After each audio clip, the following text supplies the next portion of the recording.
Audio Jungle.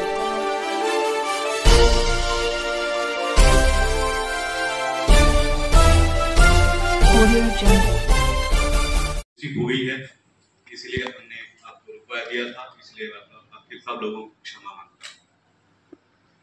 साथियों, हम जब इस प्रोग्राम को आगे बढ़ाते हैं तो इस प्रोग्राम को आगे बढ़ाते हुए मुझे कुछ प्रश्न मेरे दिमाग में आए।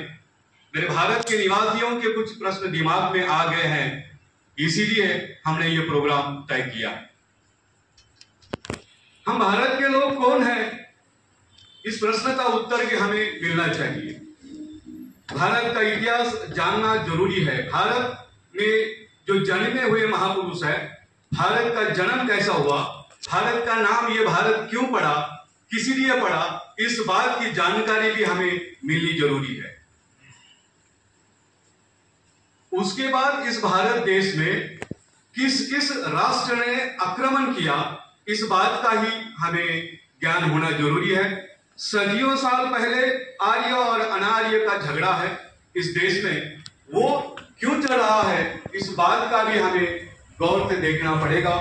उसके बाद सिंधु का दूसरा नाम मतलब हिंदू निर्माण करने का भारत देश में हिंदू ये शब्द का कैसे स्थापित हुआ, मतलब इस देश में सिंधु है या हिंदू, हिंदू या सिंधु, फिर सिंधु से हिंदू कैसे हुआ और हिंदू का धर्म कैसा परिवर्तित हुआ, ये किसने किया, कौन किया, इस सब की बातें हमें इस क्षेत्र के अंदर जानना जरूरी है।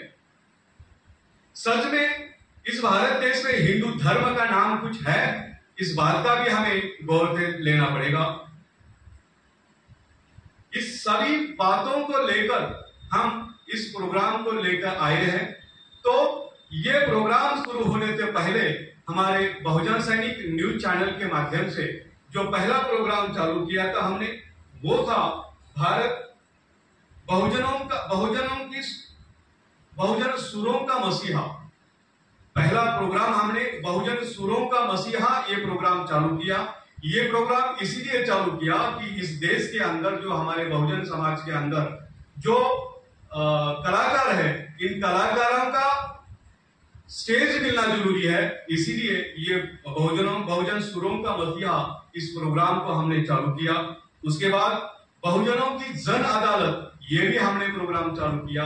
आपने देखा होगा कि आपकी अदालत ये प्रोग्राम चालू था रजत शर्मा का, लेकिन रजत शर्मा ने हमारे भारत के अंदर जो हमारे बहुजनों के नेता है, व्यक्ति है, इनको बुलाकर उन्होंने सम्मान नहीं दिया है, इसलिए हमने बहुजन सैनिक के माध्यम से बहुजनों की जन अदालत ये प्रोग्राम चालू करके इस देश में जो हमारे लोग हैं, इन लोगों को सम्मान देके इस स्टेज पर लाकर और इस देश के शासनकर्ता जो है, इस शासनकर्ता और विरोधी पक्ष जो है, इनको इस स्टेज पर लाकर हमारे जो समस्या है वो समस्या का समाधान अगर नहीं हो सकता तो इस माध्यम से हमें कुछ करना पड़ेगा, इसीलिए हमने ये प्रोग्राम तय किया है।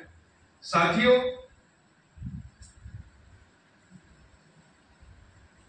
परत हे करत असताना मला आणखी काही गोष्टी सांगायच्या आहेत की जेव्हा आपण या कार्यक्रमाला आपण सुरुवात करतो, हा कार्यक्रमाला सुरुवात करत असताना दुसरा कार्यक्रम आपण तुझ्या प्रेमापोटी हा कार्यक्रम आयोजित केला आहे। तुझा प्रेमापोटी हा कार्यक्रम कवीसाठी आयोजित केला आहे। या कवीच्या कार्यक्रमामध्ये महाराष्ट्रातून अनेक कवी या ठिकाणी येत आहेत आणि चांगल्या पद्धतीने प्रतिसाद त्याला मिळत आहे। प्रत्येक तालुक्यातून जिल्ह्यातून कवी या ठिकाणी येऊन आपल्या कविता सादर करतायत। मग ही कविता प्रेमावरती, प्रेम म्हणजे हे सगळंच प्रेम आलं, आईचं प्रेम आलं, वडिलांचं प्रेम आलं, भाऊचं प्रेम आलं, प्रेमीचं प्रेम आलं, देशाचं प्रेम आलं, हे सगळंच प्रेम आपण या ठिकाणी व्यक्त करत आहेत आणि हा कार्यक्रम खूप चांगल्या पद्धतीने महाराष्ट्रामध्ये गाजतो आहे। त्याच पद्धतीने आपण दुसरा एक कार्यक्रम घेतला आहे, तो म्हणजे बहुजनांचा रेटा। बहुजनांचा रेटा हा एक असा कार्यक्रम आहे की या ठिकाणी रेटा हा शब्दच असा आहे की दणका, म्हणजे जर सत्तेमध्ये असलेले आमदार, खासदार, मंत्री जे असतात तर ह्या लोकांना या ठिकाणी आणून त्यांनी केलेला बेकायदेशीर काम किंवा त्यांनी बहुजनांची समस्या जर सोडवलं नाही तर त्यासाठी याचा सूड घेण्यासाठी हा एक कार्यक्रम आपण आयोजित केला आहे।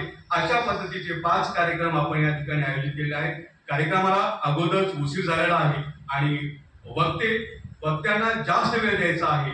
माझी भूमिका हीच आहे की या कार्यक्रमामध्ये आपण सगळ्यांनी व्यवस्थितपैकी कार्यक्रमात समजून घेऊन या कार्यक्रमामध्ये प्रवेश घ्यावा, हीच माझी अपेक्षा आहे.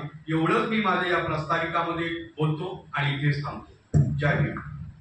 बहुजन सैनिक महाराष्ट्र लाईव्हला लाईक करा, शेअर करा, सबस्क्राईब करा आणि बेल आयकॉनवर क्लिक करा.